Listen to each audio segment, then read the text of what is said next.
um dos temas mais discutidos, mais pedidos, mais necessários do momento em que vivemos, reforma íntima, e isso relacionado à saúde.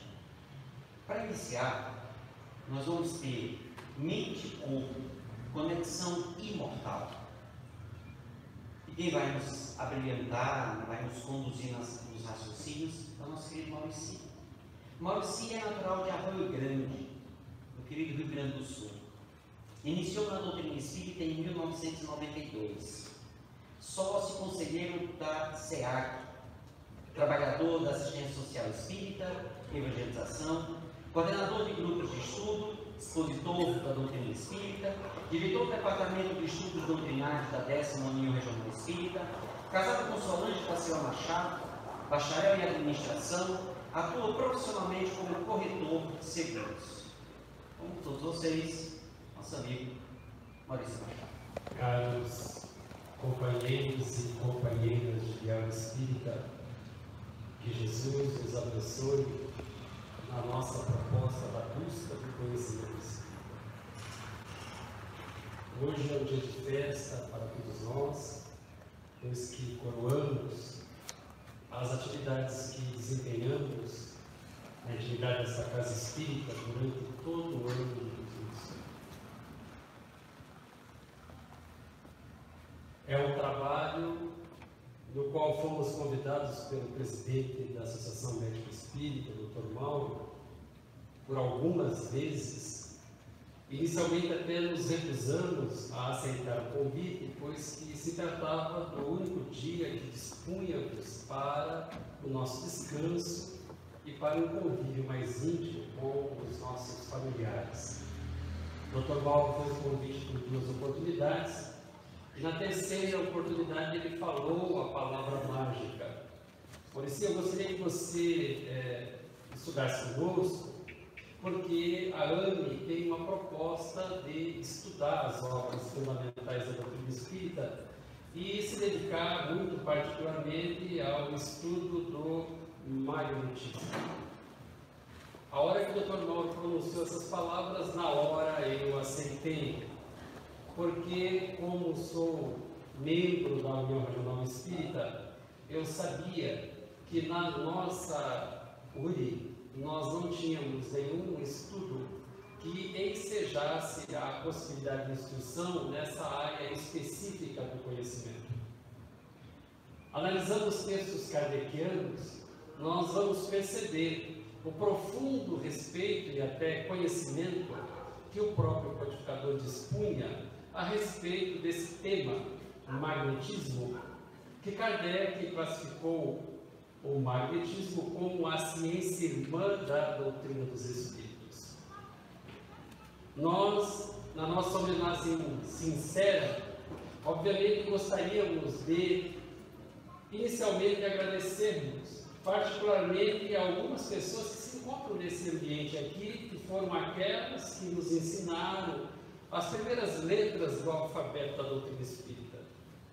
Então, gostaria de externar o meu agradecimento muito sincero, emocionado à família Piet, pois que de longa data são eles que nos conduzem nas primeiras letras dessa doutrina, que é muito cara para todos nós. Gostaria também de externar aqui o meu agradecimento ao Paulo Vanin, que de muito tempo nos acompanha na tarefa de divulgação da doutrina espírita, nos estimulando a desenvolvermos estudos na área mais específica das obras fundamentais da doutrina espírita. Agradeço também ao Dr. Mauro Bonato por ter me dado essa oportunidade de revisarmos, relembrarmos esses conhecimentos tão importantes. E não poderíamos deixar aqui de elencar, obviamente, o nome daqueles que possibilitaram que nós, hoje, em pleno século XXI, façamos então uma incursão pelo mundo do conhecimento que está todo ele exarado nas obras fundamentais da doutrina dos Espíritos. Então, hoje, invocamos aqui, aonde se encontre, usando a ciência espírita como meio de comunicação, ele que apresentou à humanidade o fluido universal, E nós começamos então a estudar um pouco daquele que foi, aquele que nós denominamos como Mesmer. Kardec, antes de ser apresentado a doutrina dos Espíritos, por 35 anos ininterrupto, ele estudou o magnetismo. Era profundo conhecedor da ciência do magnetismo. E sabia da importância e como essas ciências, que se uniram mais tarde, elas favoreceriam a compreensão das mazelas humanas. E hoje, a nossa tarefa é fazer um resgate histórico. Por isso que nós fomos buscar a figura de Mesmer. Nascido em 1734, ele aos 9 anos, ele já estudava línguas, literatura e música. Aos 16 anos, ele já ingressava na primeira faculdade dele, a faculdade de filosofia. Aos 20 anos, Mesmer estudou numa outra universidade a teologia. E aos 25 anos de idade, Mesmer, era iniciado nas leis da medicina. E o quanto que esse espírito contribuiu para o desenvolvimento da ciência espírita. E o quanto que nós ainda precisamos avançar na busca desses conhecimentos. Então, quando a gente vai estudar as obras fundamentais da doutrina espírita, nós vamos encontrar referências a essa personalidade das academias em todas as obras fundamentais de Allan Kardec, particularmente nas revistas espíritas. E veja como o Mesmer, a atualidade do pensamento dele, aquilo que ele lecionava, aquilo que ele apregoava, como são atuais o seu pensamento. Ele identificava então, no tratamento dos seus pacientes, causas morais ou psíquicas das doenças. Causas morais ou psíquicas das doenças. E afirmava que as causas físicas devem se juntar à influência das causas morais. Precursor de tudo aquilo que nós estamos abordando no nosso seminário, no dia de ontem, no dia de hoje, que procuramos então desenvolver. E ele asseverava que o orgulho, a inveja, a avareza, a ambição, todas essas paixões aviltantes do espírito humano são também causas invisíveis de doenças visíveis. A nossa alma, o nosso espírito na busca da saúde física e psicológica. Isso no século XVII. E como foram importantes esses ensinamentos, esses conceitos, esses princípios que serviram de base para tudo aquilo que nós, na doutrina espírita, nos dias odiernos, estudamos. Então, companheiros, nós estamos inseridos na Associação Médica Espírita. Tivemos o cuidado, Dr. Mauro, de selecionarmos as orientações, todas elas, de médicos. E nós vamos encontrar na Revista Espírita de 1867, Erasto, o grande espírito Erasto, fazendo referências a como a doutrina espírita se disseminava quando ela era estudada pelos médicos. E o quanto que esses médicos contribuíram para o desenvolvimento, o crescimento e o aperfeiçoamento da doutrina dos espíritos. E quanto desses médicos que faziam parte da Sociedade Parisiense de Estudos Espíritas. E o quanto foi relevante e importante as observações, as reflexões desses médicos para o sucesso inicial da doutrina dos espíritos, para que ela se fizesse compreendida. Na Revista Espírita de junho de 1867, Kahneman, um médico espírita, classificado por Allan Kardec como sendo um espírito superior, ele vai nos trazer as informações muito ponderadas a respeito da historiografia do conhecimento humano, que a doutrina espírita resgata e que nós precisamos valorizar, porque hoje somos os beneficiários imediatos de um mundo de conhecimento. Porque o Senhor da vida, as revelações não são feridas através das suas leis, muito pelo contrário. Deus se utiliza dos espíritos encarnados, muito particularmente para fazer as suas relações e as suas revelações. Kahneman, então, já como espírito, vai nos falar: ontem nada sabíeis, ignorávamos quase tudo, não sabíamos de absolutamente nada. Hoje, vedes o abismo profundo do qual se perde a vossa origem. Nós, os espíritas, na intimidade da casa espírita, recebemos as informações que eram sonegadas à mole humana, à massa humana, à turba humana. Nós, na casa espírita, estudamos a nossa gênese, a gênese planetária, a origem de tudo. Os espíritos, então, nos trouxeram as informações que nós desconhecíamos. E hoje sabemos que, como princípio inteligente, estagiamos em todos os reinos da matéria. E que a evolução, ela se processa aos bilhões de anos. Do átomo ao arcanjo, o princípio inteligente estagiando e desenvolvendo as suas potencialidades de espírito imortal.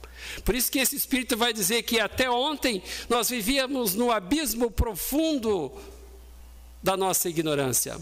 Mas que agora, eu e você, companheiros de ideal espírita, iluminados pela doutrina dos espíritos, nós pressentimos o objetivo infinitamente perfeito para o qual tendem todas as nossas aspirações. Intuitivamente já temos uma noção muito acertada dos caminhos da evolução que ora nos cumpre objetivamente percorrer, conscientemente percorrer.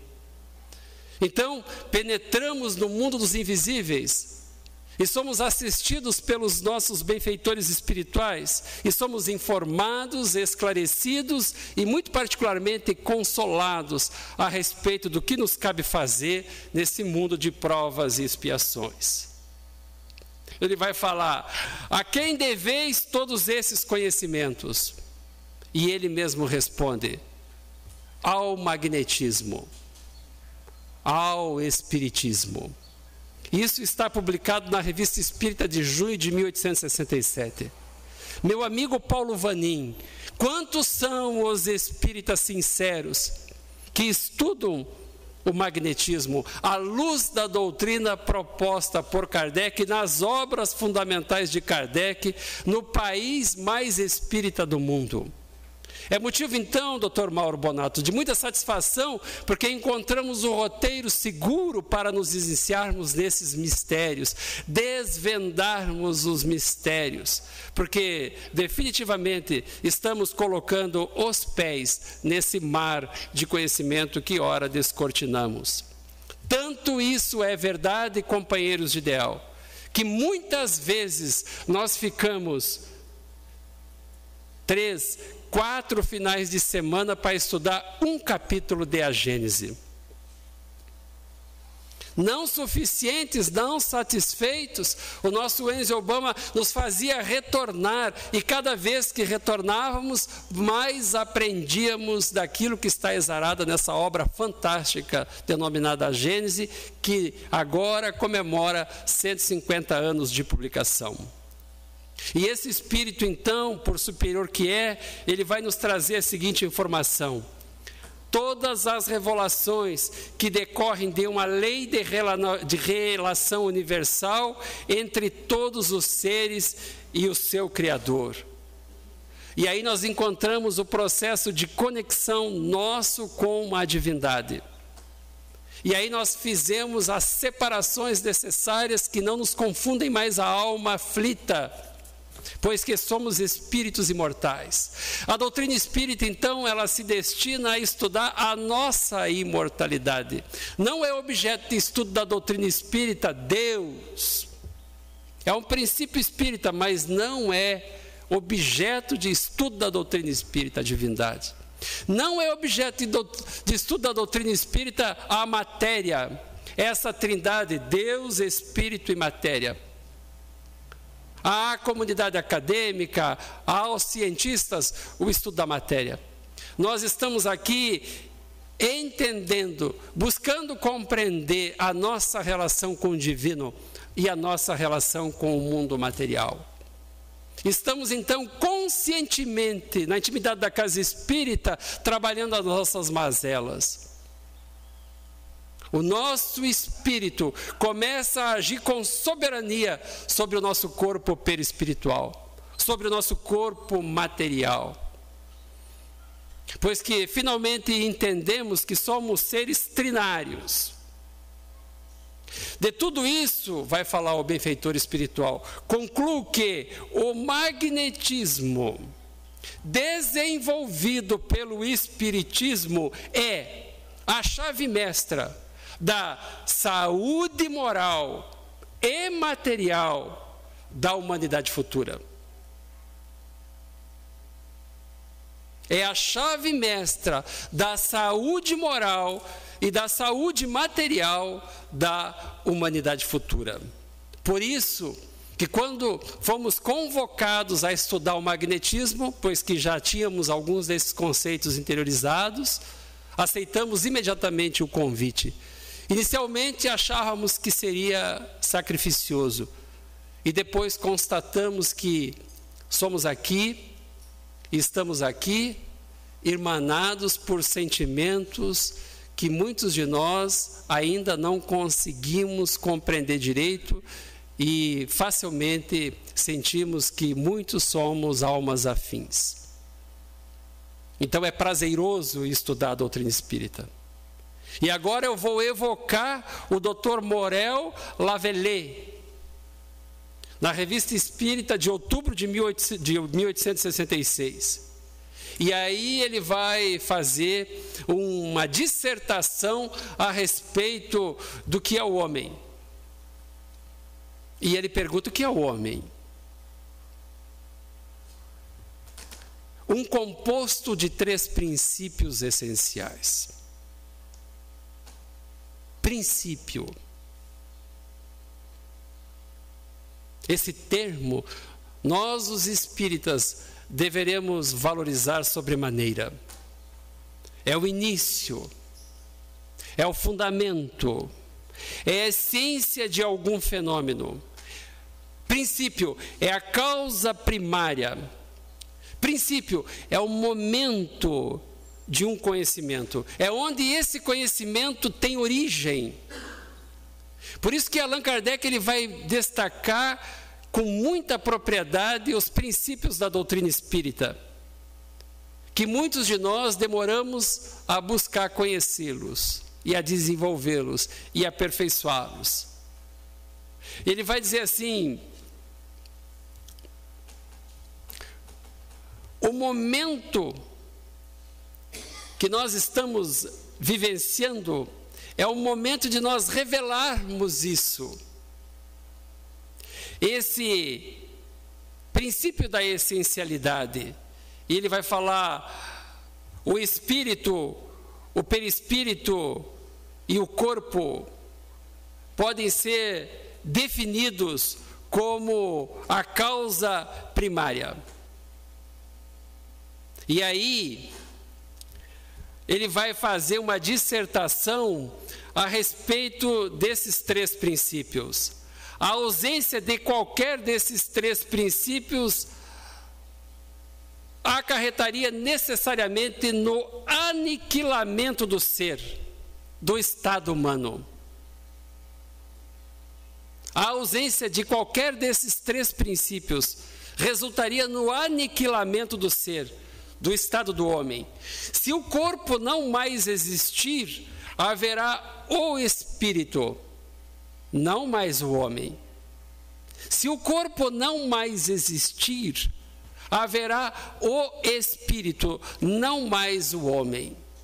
E se o perispírito faltar, e se o perispírito não puder funcionar, não podendo o imaterial agir diretamente sobre a matéria, encontramos assim a impossibilidade de manifestação do espírito. Poderá até ser alguma coisa, mas não haverá jamais um ser inteligente. E aí, por fim, e se o espírito faltar, ter-se-á então um feto vivendo uma vida animal e não um espírito encarnado.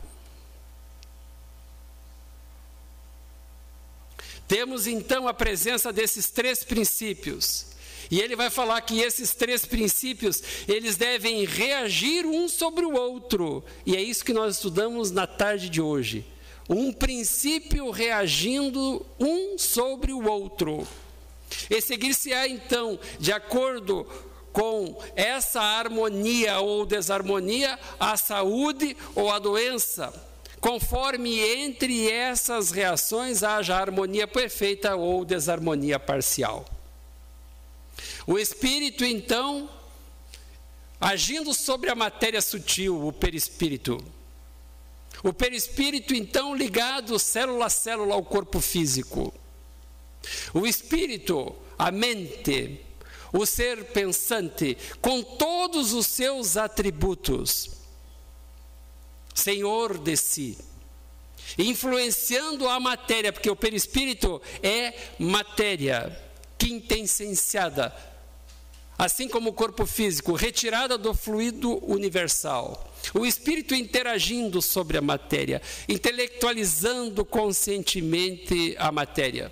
E aí eu volto 30 anos, quando Dona Neuza, eu e mais um grupo de jovens estudávamos Evolução em Dois Mundos, lá no Urias de Melo, hoje o Semeador, nas noites frias e geladas de Cascavel, estudando André Luiz, Evolução em Dois Mundos, tentando entender a mecânica da vida. Ora, o que fazem geralmente os médicos? Olha a ousadia do benfeitor espiritual. O que fazem geralmente os médicos? Geralmente fazem os médicos. Eles cuidam do corpo e curam os corpos. Mas ele faz a pergunta, mas curam a doença? E ele mesmo responde, não. O que fazem geralmente os médicos? Eles curam os corpos. Eles curam, mas curam a doença? A doença? Não. Por que que não curam a doença? E aí a ciência espírita dando a sua contribuição conscienciosa, racional. A ciência espírita instruindo a humanidade que ainda está buscando esses conhecimentos.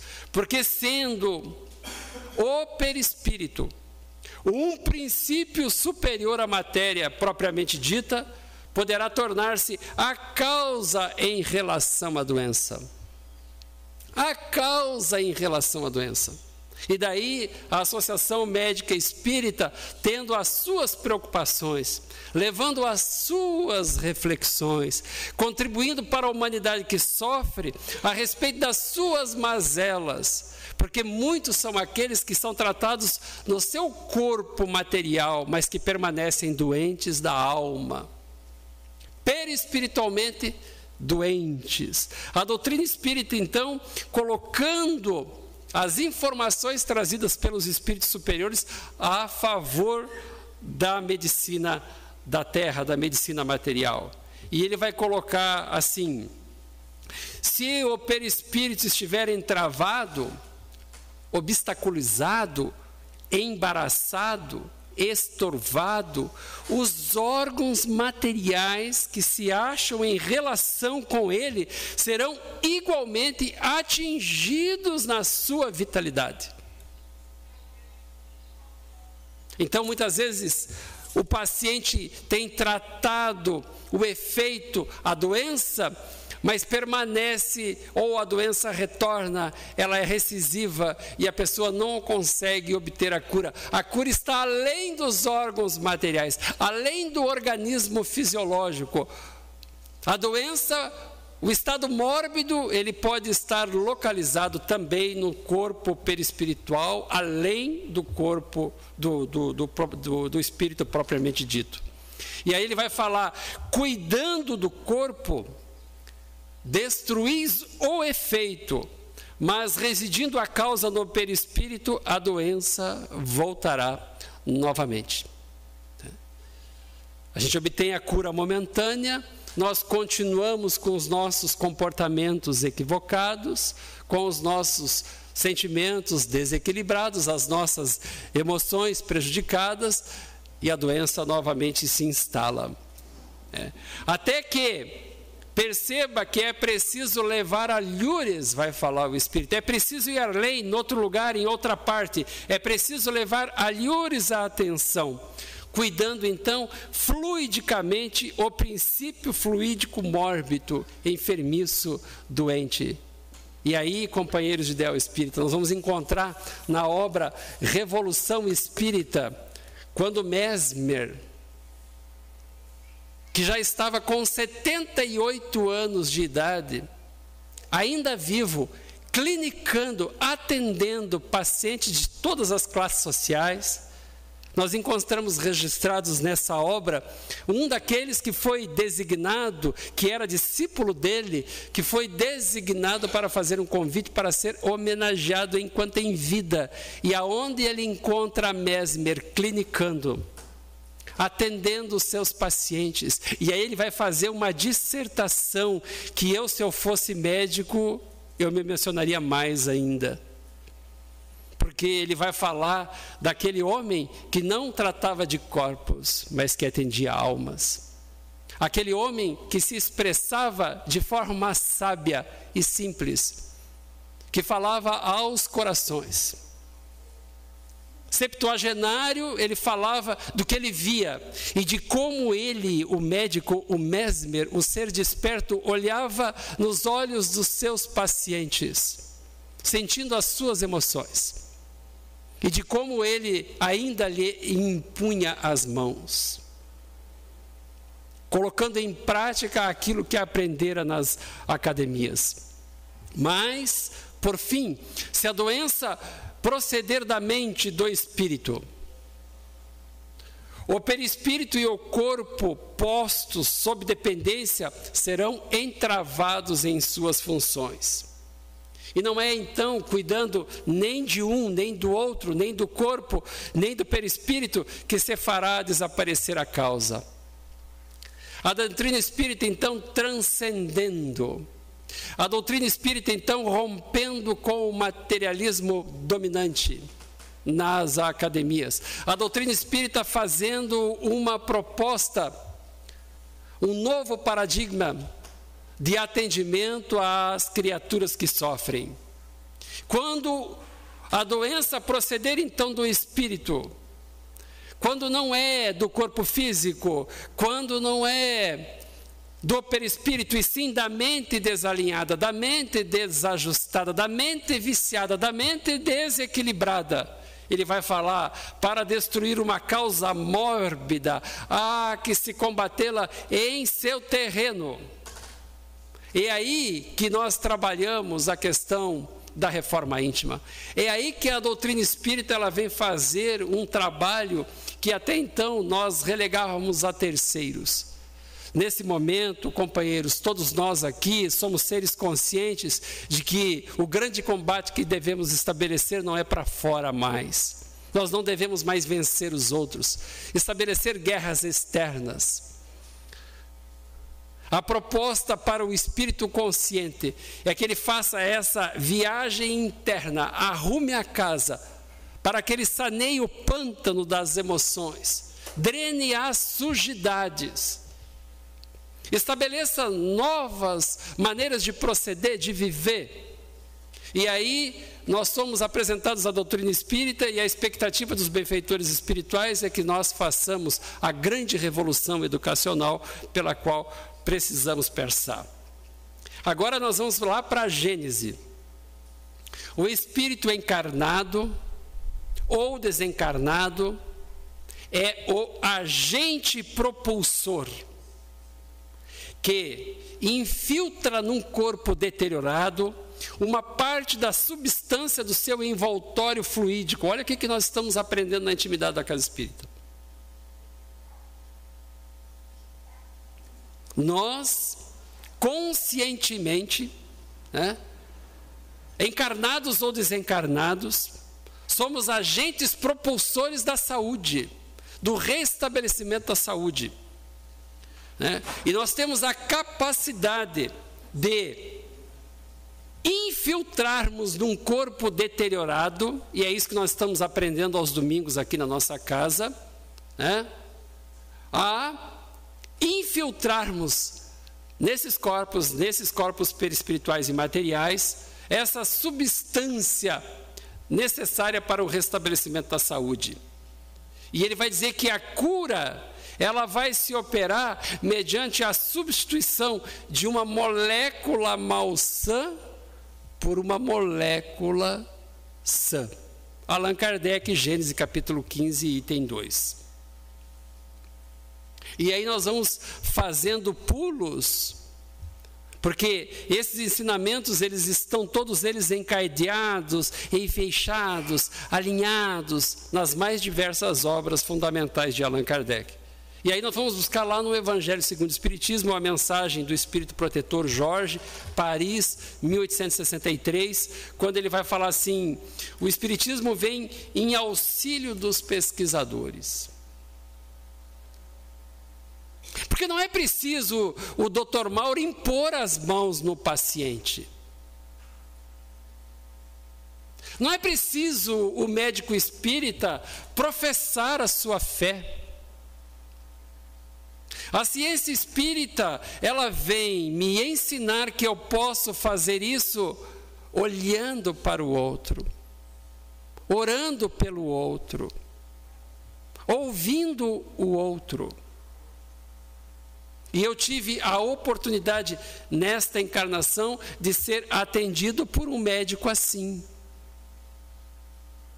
Além do Dr. Tomás.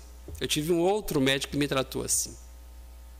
Quando eu cheguei no consultório dele, ele não ficou na cadeira. Ele levantou. Ele nunca tinha me visto. E ele me deu um abraço de quase 1 minuto. E antes de tocar no meu corpo, ele conversou por quase 40 minutos comigo.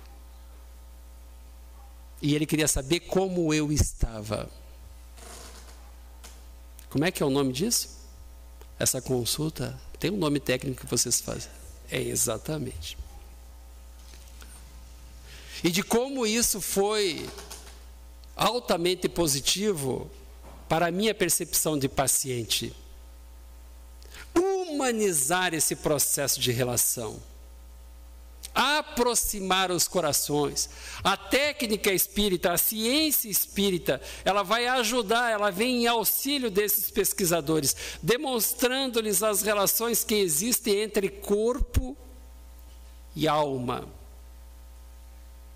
E mais ainda, a doutrina espírita vem me dizer como se acham elas, alma e corpo, corpo e alma, em dependência mútua. E aí o Espírito Protetor vai dizer assim: importa então cuidar de ambos. Importa então cuidar de ambos, do corpo e da alma.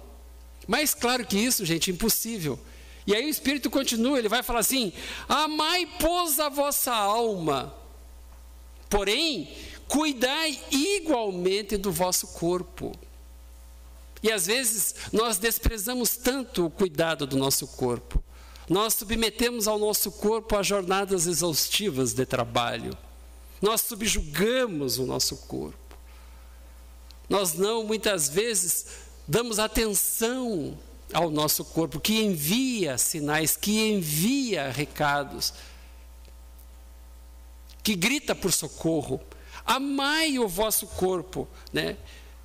Ele vai dizer assim: desatender as necessidades que a própria natureza indica é desatender a lei de Deus.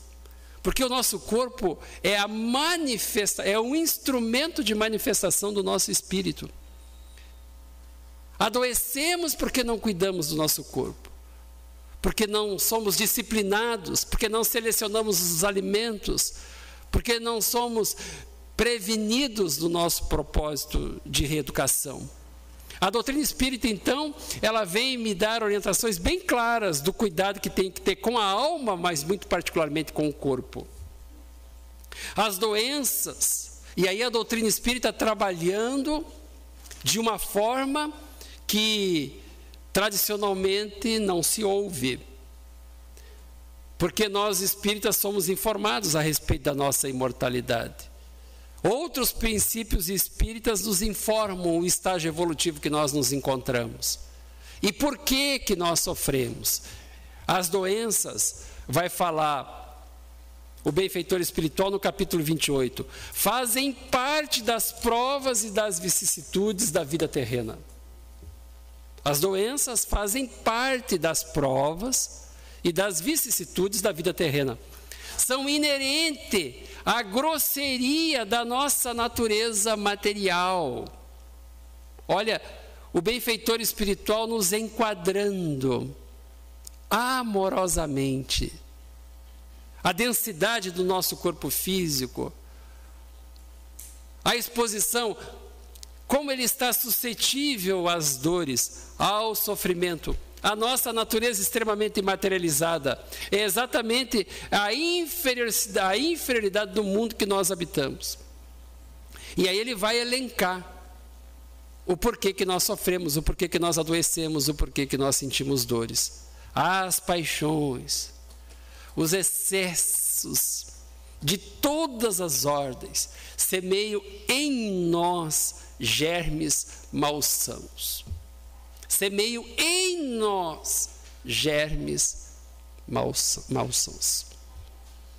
Então é o espírito deseducado, desorientado, viciado, apaixonado, que acaba adoecendo os seus corpos perispirituais e corpo físico. E aí ele vai nos passar a seguinte informação: temos assim de nos resignar às consequências do meio onde nos coloca a nossa inferioridade.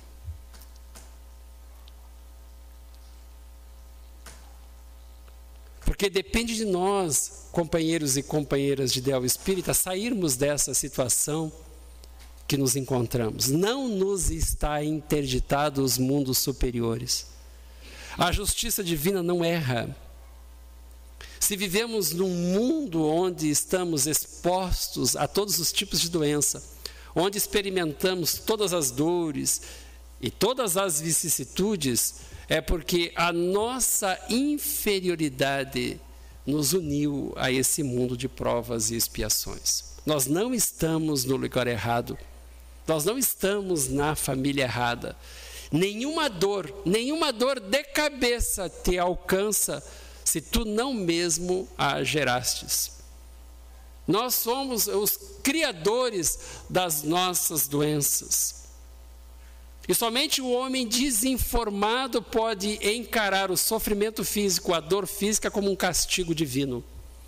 Nós sabemos que nós somos os construtores da nossa felicidade ou da nossa desdita. Nós somos aqueles que geramos em nós a saúde ou a doença. Não podemos mais transferir o inferno para o outro. A doutrina espírita ela vem me esclarecer a respeito que dos meus desequilíbrios a causa das minhas doenças, nesta ou em encarnações pretéritas.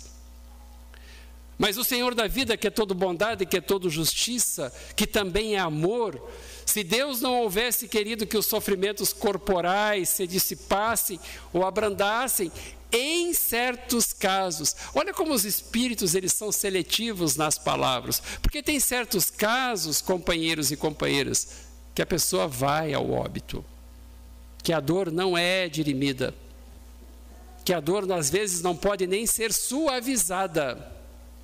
E nós precisamos ter consciência disso, mas que os sofrimentos corporais se dissipassem, abrandassem em certos casos, não houvera Ele, o Senhor da vida, posto ao nosso alcance meios de nós nos curarmos. A esse respeito, a sua solicitude, então, através do instinto de conservação, e nós buscamos auxílio, socorro, lenitivo para as nossas dores, quando nos encontramos adoecidos. E aí, é dever nosso, então, procurarmos os meios da cura e aplicá-los na nossa intimidade. Então, companheiros, nós temos ali no capítulo 28, que é o capítulo das coleções das preces, a par da medicação ordinária, vão falar os benfeitores espirituais, elaborada pela ciência, e a doutrina espírita, ela anda de braços com a ciência. A doutrina espírita sempre defendeu a ciência, anda de mãos dadas com a ciência. Então, essa medicação ordinária, elaborada pela ciência, e aí ele coloca lá, uma coisa que nós não estamos adequadamente colocando em prática. O magnetismo nos dá a conhecer o poder da ação fluídica. E o espiritismo, ele coloca ao lado da ciência, o magnetismo e o espiritismo. Nos revela outra força poderosa, e ele vai falar da mediunidade curadora, e ele vai falar da eficácia da prece. E aí, as instituições, atestando cientificamente como o paciente, ele obtém melhora significativa quando ele usa da oração, quando ele usa da prece. E esses recursos, até então, ditos religiosos, hoje são difundidos nas academias. E aí nós caminhamos para as nossas considerações finais. Porque a orientação agora, toda ela vem do próprio codificador. E ela é endereçada, companheiros e companheiras, ao nosso espírito imortal. Não há corpos putrescíveis, ao espírito imortal. Caros irmãos espíritas, essa mensagem é para hoje, é para agora, é para o milênio seguinte e subsequentes, mas ela foi ditada aos espíritas lioneses e bordelenses num discurso de Allan Kardec. Caros irmãos espíritas, aqui o educador falando, o médico de almas falando, venho mostrar-vos a rota, porque nós perdemos o roteiro, nós perdemos a essência, o significado. Ele veio nos relembrar disso, da nossa imortalidade, da nossa destinação. Venho mostrar-vos a rota, fazer-vos ver o objetivo, que não é ganhar destaque social, que não é conquistar bens materiais. É transcender, é espiritualizar-se, é buscarmos saúde integral, conhecimento, instrução, consolação. Venho mostrar-vos então e fazer-vos ver o objetivo. Sondai, pois, os refolhos de vossa alma. Ele me manda para a intimidade do meu coração, para a intimidade de minha alma. Sonda lá a intimidade de tua alma, para arrancar dela os últimos vestígios das paixões. E nós, os espíritas, estamos a passos largos nesses caminhos, aqueles que estudamos a doutrina dos espíritos. Porque paramos de ver o erro alheio e passamos a nos importar com a nossa instrução. Os refolhos da nossa alma, a parte mais íntima do nosso ser. Cuidai, sondai e extirpai de lá, arrancai de lá todos os vícios que podem causar doenças e aflições. Esse discurso foi pronunciado na Viagem Espírita de 1862. Comentando aquela mensagem anterior, ele vai falar: se o Espiritismo for estudado cuidadosamente, se o Espiritismo for estudado cuidadosamente e os seus princípios constitutivos fundamentais, e é isso que está faltando nas nossas atividades, estudarmos os princípios fundamentais da doutrina espírita, veremos que eles encerram o germe de tudo. Se estudarmos os princípios fundamentais da doutrina espírita, veremos que ele encerra o germe de tudo, inclusive da nossa saúde integral. Mas esses germes não se podem desenvolver gradativamente. E aí ele vai deixar o recado. E aí o cuidado. E aí, doutor Mauro, o zelo pela doutrina dos espíritos. A responsabilidade que a AME tem de zelar pelos princípios espíritas. E o que ele vai dizer? É que a extensão do círculo de suas atribuições da doutrina dos espíritos, não depende da vontade dos homens. Não depende da vontade dos homens, mas da vontade dos espíritos, que regulam o grau dos seus ensinamentos de acordo com a oportunidade. Então não adianta nós avançarmos, rompendo barreiras, se a proposta dos benfeitores espirituais não é essa. Não é essa.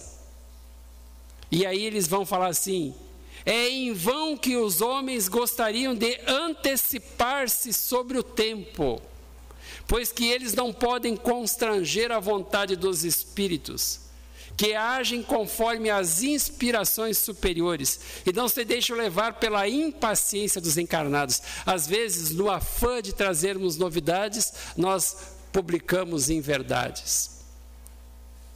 Nós temos um mar de conhecimento a apresentar à massa que sofre, aqueles que ignoram, aqueles que carecem da nossa atenção, dos nossos cuidados, das nossas instruções. A doutrina espírita é extremamente consoladora nesse aspecto, mas nós temos que respeitar as informações que nos são trazidas pela espiritualidade superior. E quando a espiritualidade superior, eles querem nos trazer novos conhecimentos, novas revelações, o que eles fazem? Alguns deles encarnam. E nos laboratórios, nas universidades, nas pesquisas, na ciência, é revelado aos homens aquilo que necessitam. Então a doutrina espírita não vai avançar mais que a ciência, não vai ser um paradigma novo para a ciência, não.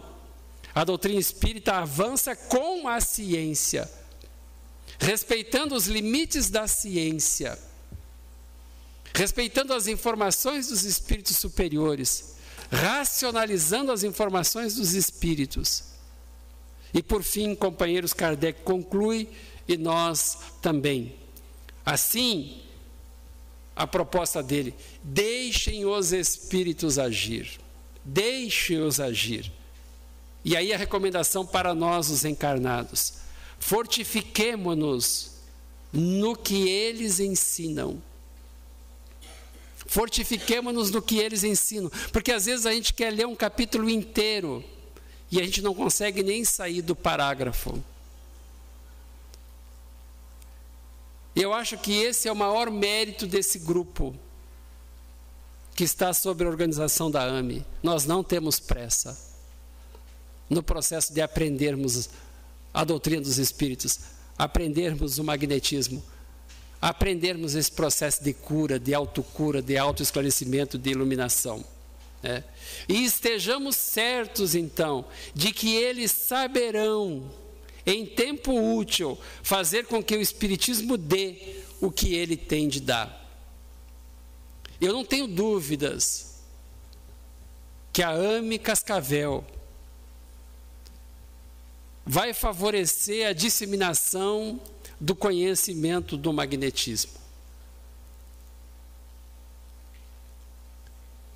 da ciência espírita, porque eu conheço as pessoas que estão aqui.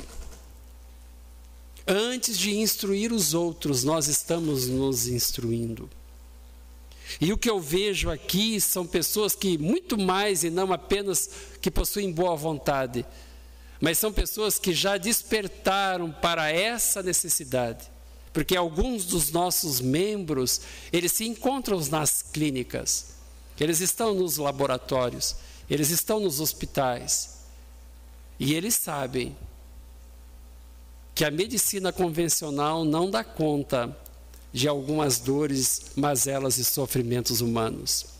Sim, meus amigos, a doutrina espírita tem muito a contribuir para a saúde daqueles que sofrem. Mas antes de nos arvorarmos a disseminarmos esses conhecimentos, a orientação dos benfeitores espirituais é que nos acautelemos.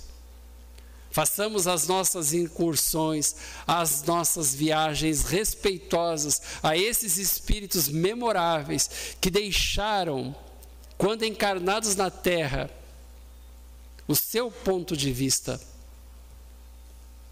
Esses que foram os precursores, esses que foram os grandes reveladores, que não se constrói ciência sem respeitá-los e sem observar os seus ensinamentos.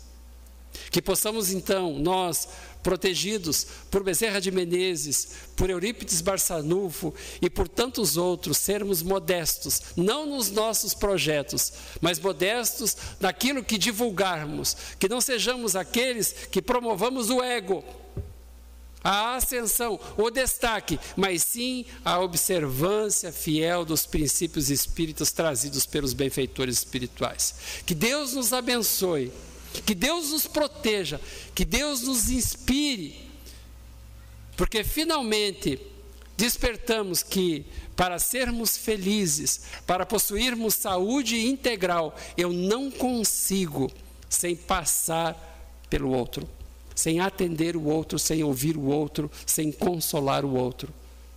E isso, a AME Cascavel vai ensejar todos nós essa possibilidade de fazermos um trabalho digno dos ensinamentos kardecianos. Muito obrigado, senhores, pelas vossas atenções.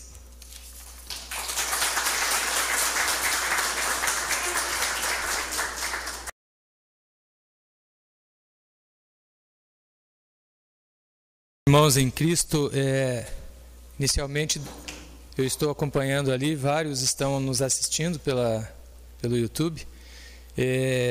Assim sendo, eu gostaria de agradecer ao Dr. Madeira por me dar essa oportunidade de continuar o trabalho que ele desenvolveu na AME.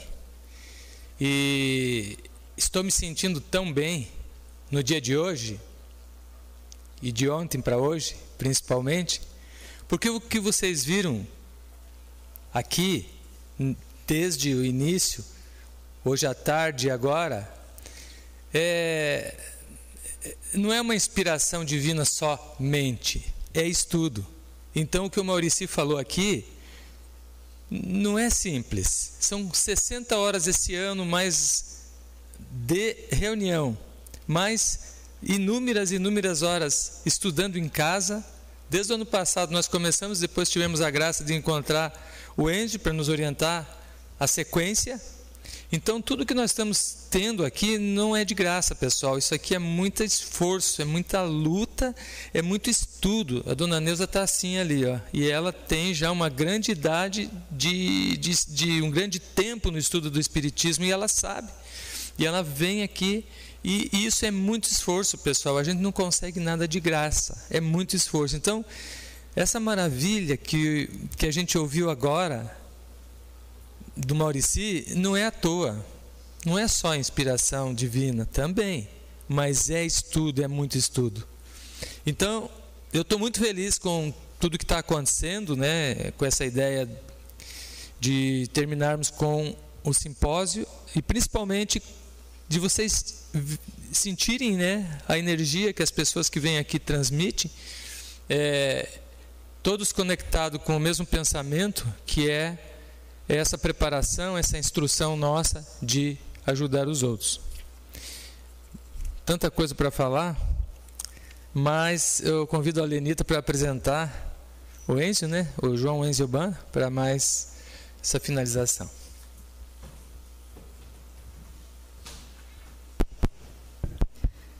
Pois é, e não pensem vocês que nós estaremos de férias, não mesmo, porque alguns das pessoas do nosso grupo até brincam, parece que o nosso professor não dorme, né? Porque nós vamos ter muitas atividades, inclusive nas férias, de leitura, de assistir vídeos, enfim, de continuar os estudos. Então, eu gostaria de apresentar a todos vocês a última palestra da noite, que é justamente com o nosso professor, o Enzio, que coordenou os estudos durante todo esse ano da AME Cascavel, e nós somos muito gratos a essa coordenação, porque nos ajudou muito, assim, de nós podermos nos aprofundar nos estudos, sobretudo das obras fundamentais de Kardec. Nós tivemos essa grata satisfação, então, de que as obras de Kardec fossem retomadas nas suas origens. E eu acho que isso foi muito importante para todo o grupo, e mais o estudo da questão da física quântica,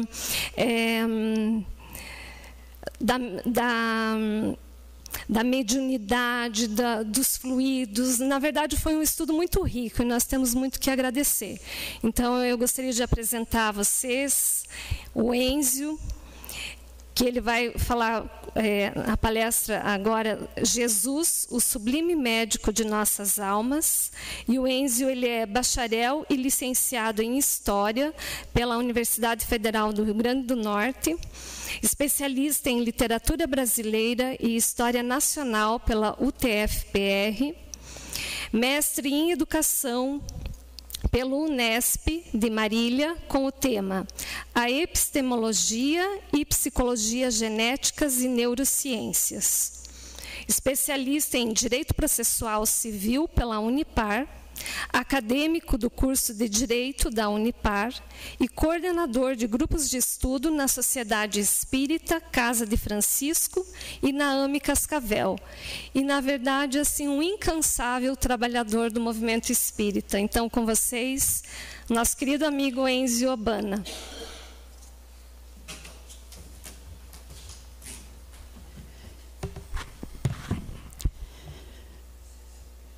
Minhas queridas irmãs, meus queridos irmãos, semelhante ao meu querido irmão Maurici, eu queria iniciar agradecendo essa grandiosa oportunidade de serviço que a AME Cascavel, através de seu presidente, Dr. Mauro, e daqueles incansáveis heróis que vinham mantendo a AME desde o Dr. Madeira. Eu não o conheci, não tive a felicidade de conhecê-lo ainda, né?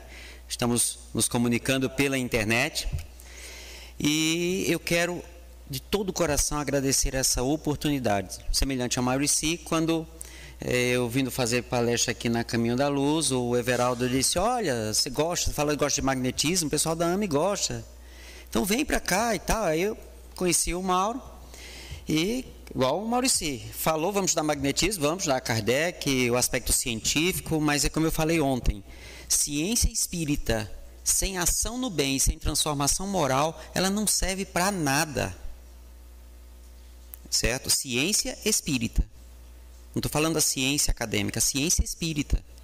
E aí nós vamos, como muito bem falou Maurici, nós vamos beber na ciência acadêmica, trazer essas informações que os sábios, como disseram os espíritos a Kardec, trazem para nós, e aí nós vamos pegar esse conhecimento e trazer à luz da doutrina espírita, trazer o elemento espiritual e transformar isso em ação no bem e em transformação moral.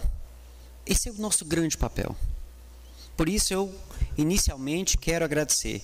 Quero também agradecer a infinita compreensão de todos aqueles que todos os domingos, fielmente, chuva ou sol, salvo os compromissos familiares, que é uma coisa que eu defendo muito, família na encarnação é prioridade.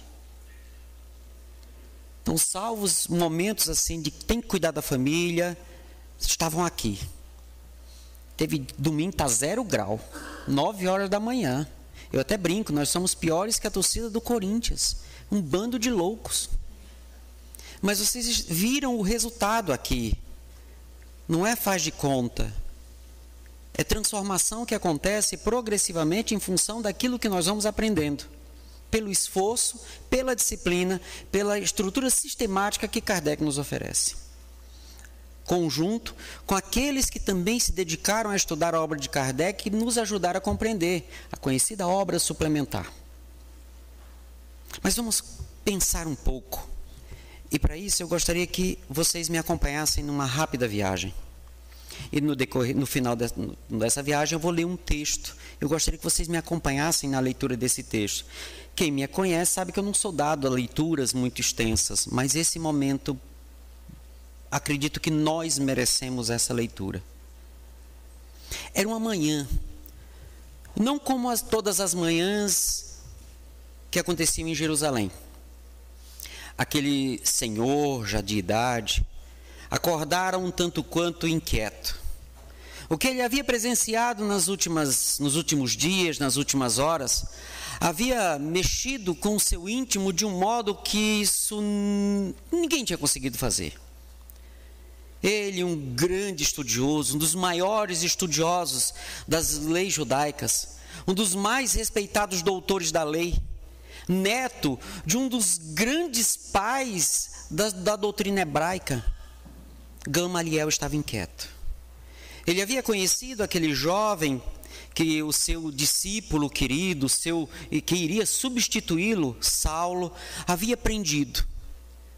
E aparentemente o discurso de Estevão não se encaixava com as ideias ou com aquele retrato que Saulo havia pintado para ele, Gamaliel. E ele ficou incomodado com o discurso que Estevão havia pronunciado. No momento de profunda dificuldade na vida de Estevão, estava preso, sendo acusado pelos piores crimes da raça judaica, traição, em função de heresias ditas contra Deus, defendendo um criminoso galileu que havia sido punido e morto honestamente numa cruz. No entanto, o discurso daquele jovem era inconveniente e incomodativo. Em toda a sua trajetória de estudos no conhecimento da lei, ele nunca tinha ouvido nada igual. E aquilo o incomodara profundamente. E ele começava a desconfiar que pudessem estar cometendo um equívoco com a morte daquele jovem.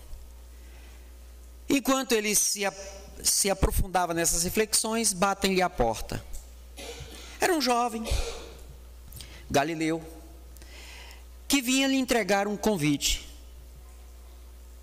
E dizia mais ou menos assim: nobre mestre Galileu, nós, aqueles que compomos os homens do caminho, gostaríamos que você viesse conhecer a nossa obra.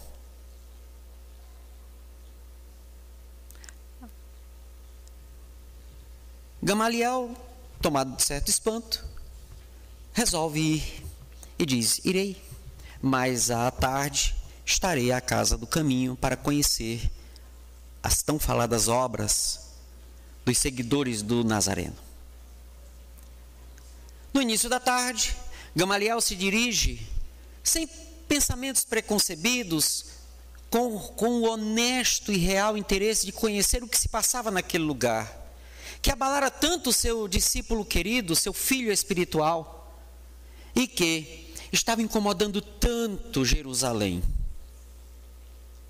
Ao chegar e ser recebido naquela casa grande, porém humilde, casa gigantesca, porém simples, sigo com as palavras de Emmanuel no livro Paulo e Estevão. Simão Pedro, profundamente respeitoso, explicou-lhe as finalidades da instituição, esclareceu relativamente aos feitos verificados e falou do conforto dispensado aos que se encontravam em abandono. carinhosamente, ofereceu-lhe uma cópia dos pergaminhos de todas as anotações de Mateus.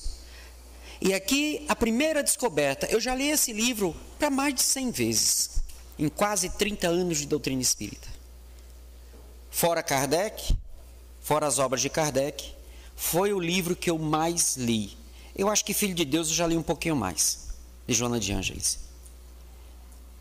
E nesta leitura, agora, esta semana, numa última pescada para montar a ideia da nossa fala, eu identifiquei esta pérola, como diz o Haroldo Dutra Dias. A forma como Pedro descreve as anotações de Mateus. Há uma coisa que eu não li isso em lugar nenhum.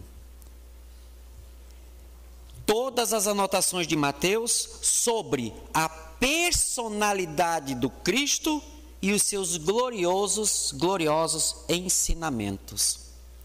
Muito se fala que os evangelhos são livros de história, que livros que falam do Cristo, do homem, que falam dos feitos. E Pedro me traz uma descrição que eu não me lembro de ter visto num texto que especifique o evangelho. O texto fala sobre a personalidade do Cristo e os seus gloriosos ensinamentos. Quando eu vi isso aqui, fui à minha estante, baixei toda a obra de Joana, que ela fala do Cristo, e Joana fala isso. Eu tinha passado por cima. A obra, os evangelhos, são os retratos fiéis da personalidade do Cristo. Ela fala em mais de um lugar. Gamaliel agradecia atencioso ao ex-pescador, tratando-o igualmente com deferência e consideração, dando a entender que desejava expor à sua respeitável apreciação todos os programas da igreja humilde. Simão conduziu o velho doutor da lei a todas as dependências. Aqui nós temos que entender que Gamaliel era um dos homens mais importantes do judaísmo, mais respeitados do judaísmo. E ele estava na casa de homens que estavam sendo perseguidos, acusados de calúnia, de difamação, de traição. E por que traição? Porque no momento que eles passaram a dizer que Jesus era o Filho de Deus, era o esperado, isso traía a lei. Então traía Jerusalém, traía toda a Judéia, traía todos os judeus. Era um dos homens maiores, dos grandes em Jerusalém. E ele desceu para honestamente tentar entender o que estava acontecendo naquele lugar. Pensemos nisso. Chegados à longa enfermaria, em que se aglomeravam os mais diversos doentes, o grande rabino de Jerusalém não pôde ocultar a máxima impressão, comovido até as lágrimas com o quadro que se lhe deparava aos olhos espantados. Em leitos acolhedores, via anciães de cabelos nevados pelos invernos da vida e crianças esquálidas, cujos olhares agradecidos acompanhavam o vulto de Pedro, como se estivessem na presença de um pai. Não dera ainda 10 passos em torno dos móveis singelos e limpos, quando estacou à frente de um velhinho de miserável aspecto. Imobilizado pela enfermidade que o prostrara, o pobre enfermo pareceu reconhecê-lo igualmente, e o diálogo se travou sem preâmbulos. É esse diálogo que eu trouxe para nós conversarmos. Isso aqui foi só para chegar nesse diálogo, para vocês saberem quem é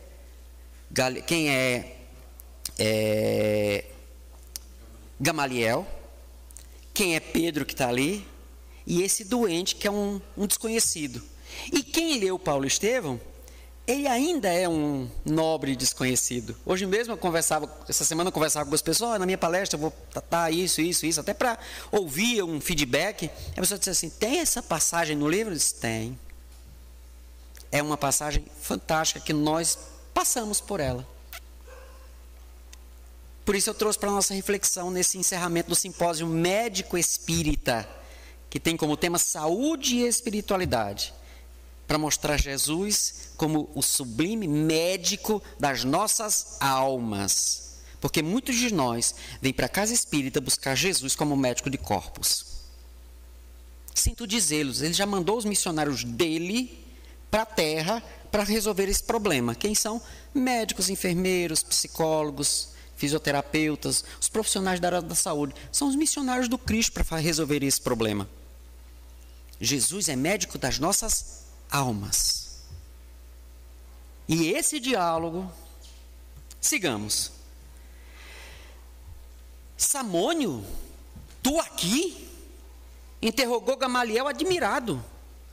Pois será possível que abandonasse Cesareia?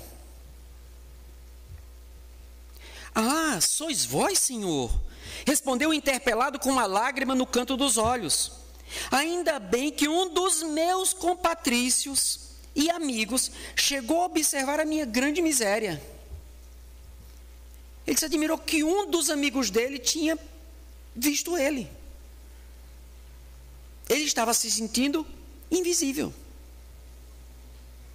E aí eu lembro de Joana de Ângeles chamando Divaldo a atenção para que, a partir de 2 anos para cá, 2016 para cá, ele conta isso.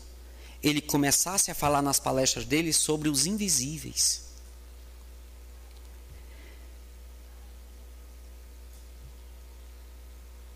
O pranto embargou-lhe a voz, impedindo-o de continuar. Mas os teus filhos e os parentes, na posse de quem estão as tuas propriedades da Samaria? Perguntava o velho mestre perplexo.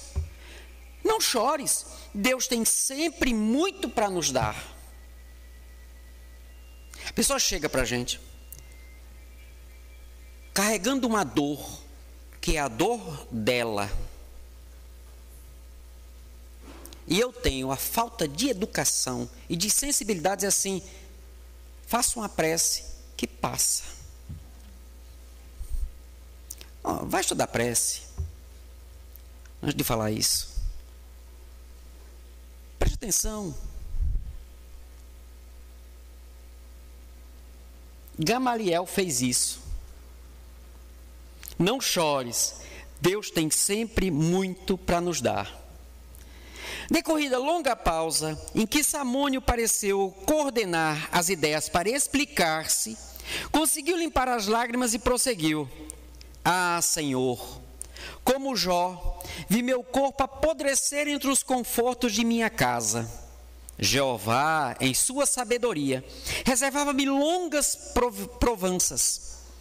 Denunciado como leproso, em vão solicitei socorro dos filhos que o Criador me concedeu na mocidade. Todos me abandonaram. Os familiares deram-se pressa em partir, deixando-me sozinho. Os amigos que se banqueteavam comigo em Cesareia fugiram sem que eu os pudesse ver. Fiquei só e desamparado. Um dia, para a suprema desesperação da minha desdita, os executores da justiça procuraram-me para notificar a sentença cruel.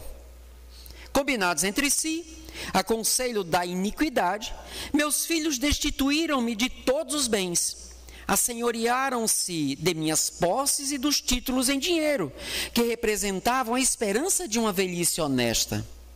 Por fim, e para cúmulo de sofrimentos, conduziram-me ao vale dos imundos, onde me abandonaram como se fora um criminoso sentenciado à morte.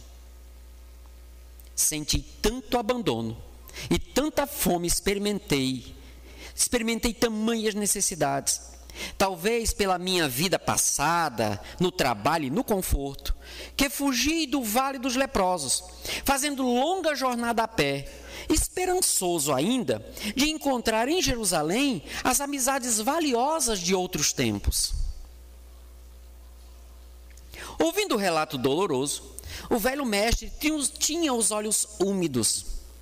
Conhecera Samônio nos dias mais felizes de sua vida, pois fora homenageado em sua residência de passagem por Cesareia. Espantava-se agora daquela angustiosa indigência. Depois de pequeno interregno, em que o doente procurava enxugar o suor de suas lágrimas, com voz pausada, continuou: empreendi a viagem, mas tudo conspirou contra mim. Em breve, os pés chagados não podiam caminhar. Arrastava-me como podia, cheio de cansaço e sede, quando um carroceiro humilde, apiedado, me acolheu e trouxe a esta casa, onde a dor encontra um consolo fraternal. Tem uma passagem mais para o final, que a gente entende o que é esse consolo fraternal. Gamaliel não sabia como externar sua surpresa, tal a emoção que lhe vibrava no íntimo. Pedro, olha só, quem estava tratando dele? Pedro.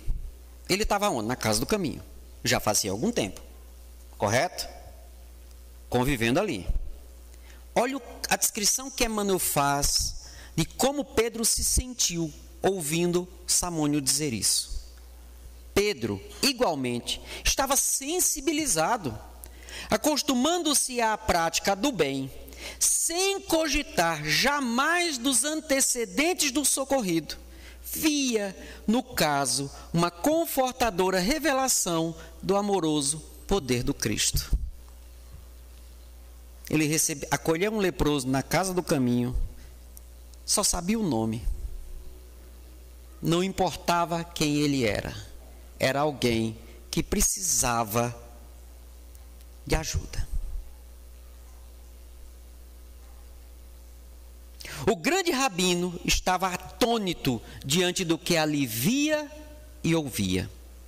Com a sinceridade que lhe era peculiar, não podia dissimular sua amizade agradecida ao pobre enfermo, mas, sem recursos para retirá-lo daquele pobre albergue, via-se na contingência de estender seu reconhecimento a Simão Pedro e os demais companheiros do ex-pescador de Cafarnaum. Por que é que, sendo tão amigo, se compadecendo da situação de Samônio, Gamaliel não podia fazer nada? Deixa eu vos contar uma coisa. Ele conta que, em determinado momento, os oficiais da justiça deram a sentença. O que isso significava? Se você fosse leproso, é um dos casos, não era só esse, mas a lepra era o mais comum. Se você fosse leproso e fosse provado que você era leproso, era emitido uma determinação da justiça e você era considerado morto e tinha que ser afastado de todo o convívio social. Aí eles andavam com um negócio que no Brasil chamava matraca. É uma tábua com uns balanços assim, que aí quando eles viam alguém, eles eram obrigados a fazer esse barulho. Gamaliel não podia levá-lo para casa, mesmo que quisesse. Porque aquele homem estava morto. E na tradição judaica, morto significava impuro. E como impuro, um impuro não podia entrar na casa de um puro. Entendem a situação? Entendem como ele passou a olhar para Pedro naquele momento e por que Emmanuel descreve que ele ficou agradecido a Simão Pedro e a todos os companheiros de Pedro que cuidaram do amigo dele?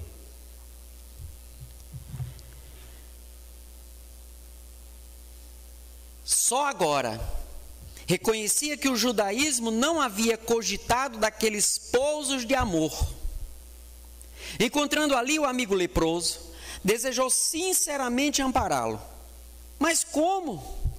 Pela primeira vez pensou na dolorosa eventualidade de enviar um ente amado ao Vale dos Imundos.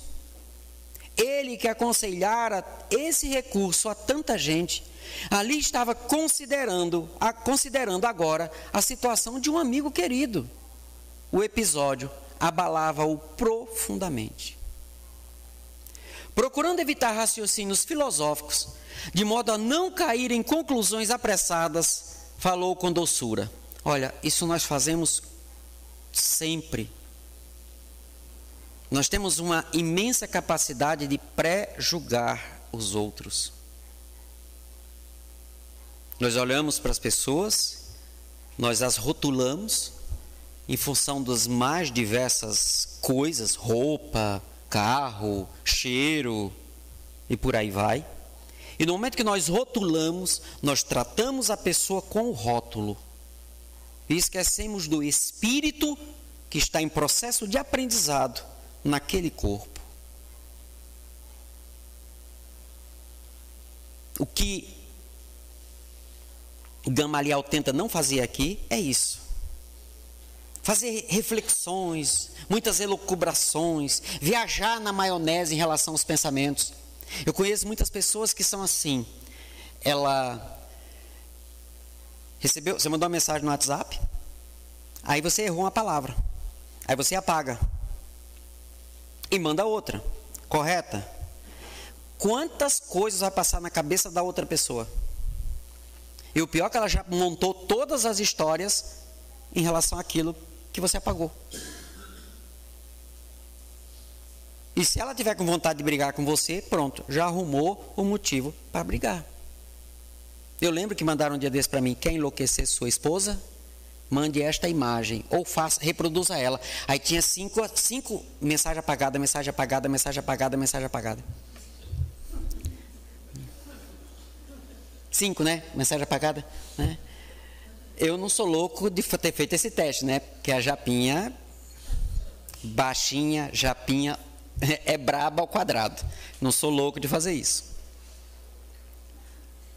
E ele, nesse momento, ele viu que o coração estava dizendo uma coisa, o raciocínio de doutor da lei, conhecedor da lei, estava dizendo outra. E para evitar qualquer tipo de, de discussão dele com ele mesmo e gerar qualquer caso ali, né, ele evita essa discussão. Sim, tens razão para agradecer o esforço dos teus benfeitores. Maurício, você vai gostar dessa parte. E também da misericórdia do Cristo. Acentuou o doente com uma lágrima. Creio agora que o generoso profeta de Nazaré, com o testemunho de amor que nos trouxe, é o Messias prometido. Eu destaquei, aqui está destacado no meu livro também, porque ele não fez referência aos milagres. Que na literatura você vai encontrar muita gente que se converteu pelos milagres que viu, né? Lembra, por exemplo, a mulher da Samaria? Ela está ali meio desconfiada com ele, mas quando ele descreve: você tem isso, casou com esse, fez aquele outro e tal, ela: você é o Messias. Esse não. Ele identificou Jesus como o Messias. E o que seria o Messias?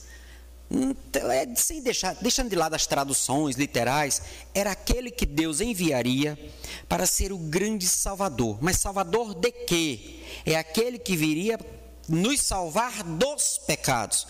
E o que são os pecados? São as transgressões à lei divina. Então o Messias seria aquele que viria para, através da sua vida e do seu sacrifício, nos mostrar o que e como fazer para não transgredir a lei divina. Assim não cometeríamos os pecados, seríamos felizes e viveríamos a eternidade, já no corpo. E por que já no corpo? Porque a referência do ensino do Cristo não leva em consideração a morte. Por quê? Porque Jesus não ensina corpos. Ele não ensina encarnados, ele ensina espíritos imortais. E eu não vou nem entrar no detalhe, porque o Maurício mastigou isso muito bem. O grande doutor compreendeu o êxito da doutrina. Aquele Jesus desconhecido, ignorado da sociedade mais culta de Jerusalém. Aí é que está aqui. Triunfava no coração dos infelizes, pela contribuição de amor desinteressado que trouxera aos mais deserdados da sorte. Jesus não veio para encarnados. ele não veio para desencarnados, ele veio para os espíritos. A mensagem dele é para o espírito imortal. E a grande dificuldade que nós temos em compreender essa mensagem é porque nós simplesmente ainda não compreendemos essa verdade. Nós não vivemos como espíritos imortais. Nós vivemos como encarnados. Deixa eu dar um exemplo a vocês. Hoje, antes de vir para cá, e eu vim cedo, eu fui almoçar. Bom, almoço mais rápido, shopping.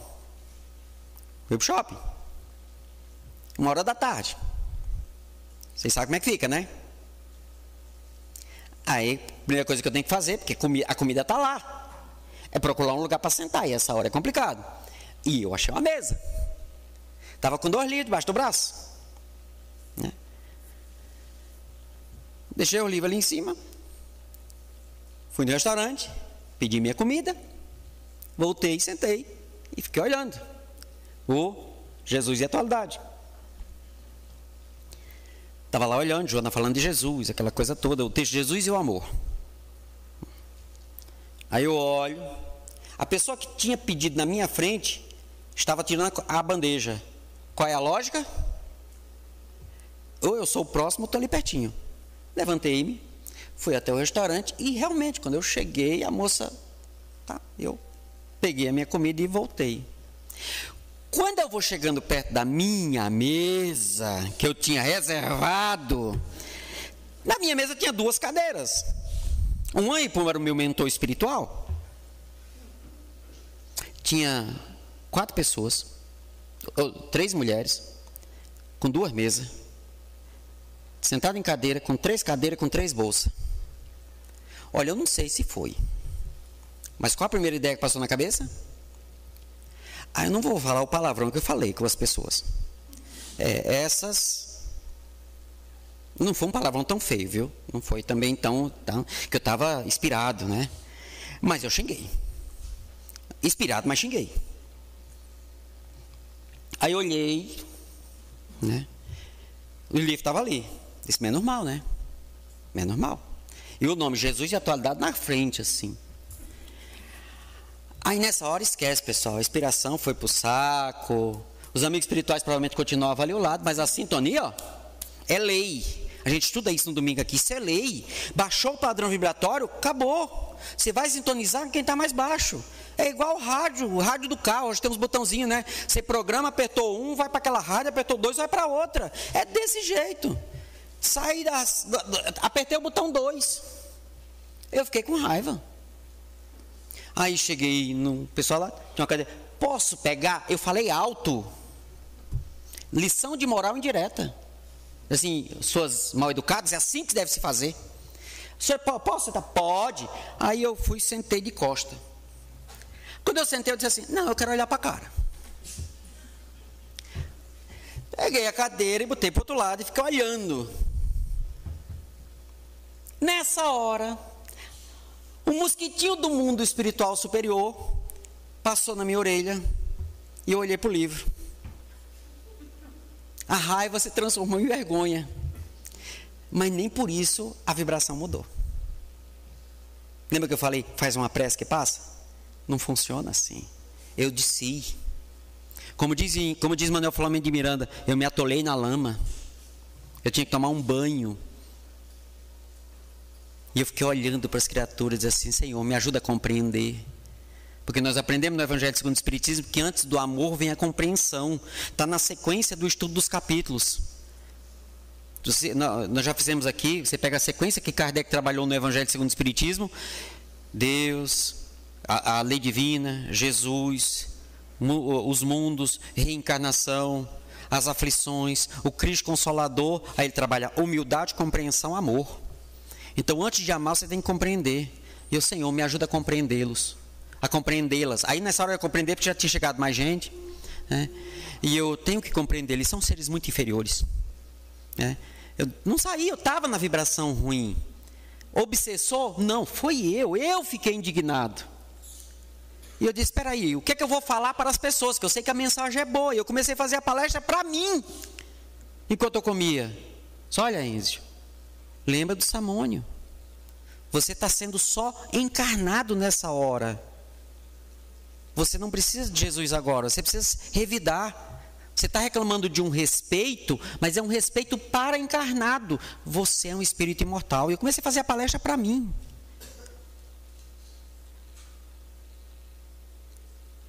Aí eu vim para o centro espírita. Aí chegando no centro espírita, passa, não passa. É aqui dentro. Mas aí veio a palestra do Vanim, do Laudelino, do Maurici. Aí pronto, agora eu estou pronto a fazer a palestra. Né? Agora eu estou pronto para sentar. Pode levar as cadeiras.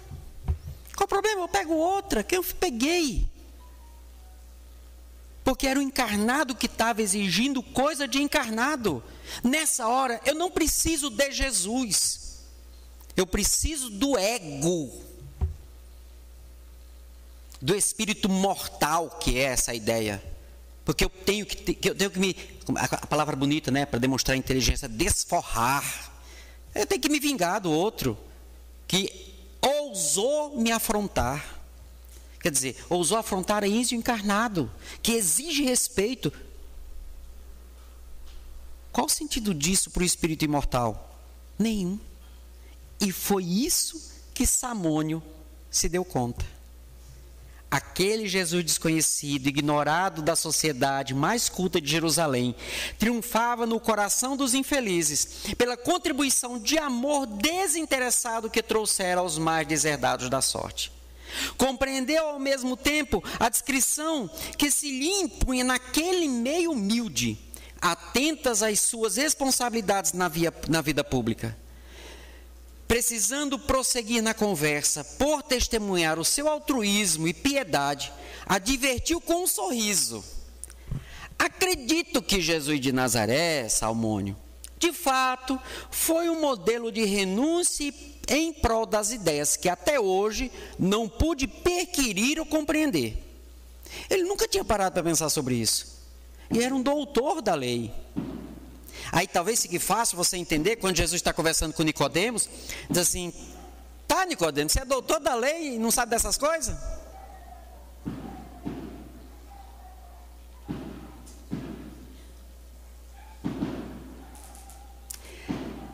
Não pude, tentando e compreender, mas daí a considerá-lo o próprio Messias.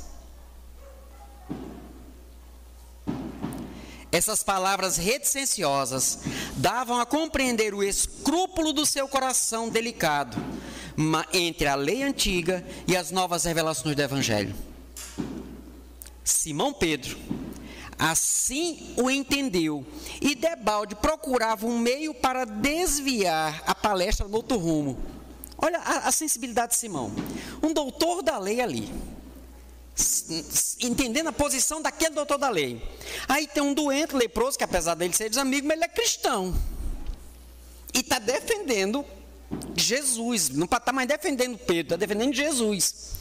E do outro lado o doutor da lei. Pedro ficou numa situação assim, né? Como é que se faz?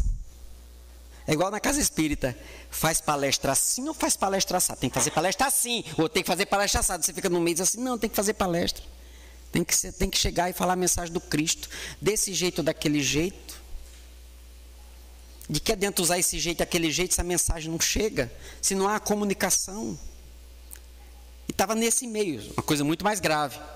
O próprio Samônio, porém, como tutelado do mestre, foi em auxílio do apóstolo, redarguiu a Gamaliel com observações ponderadas e justas.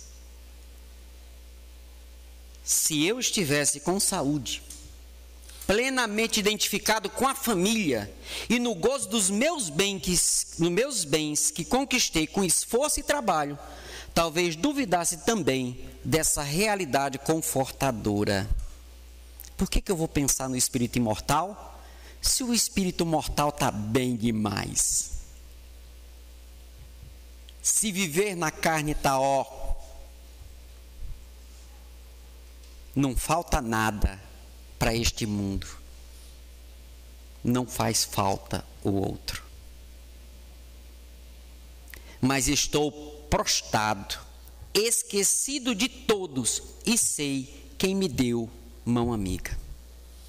Como israelitas, amantes da lei de Moisés, temos esperado um Salvador na pessoa mortal de um príncipe do mundo. Contudo, essa crença há de prevalecer para uma situação passageira.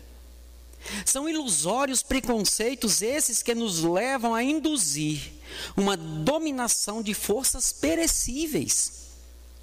A enfermidade, porém, é conselheira carinhosa e esclarecida.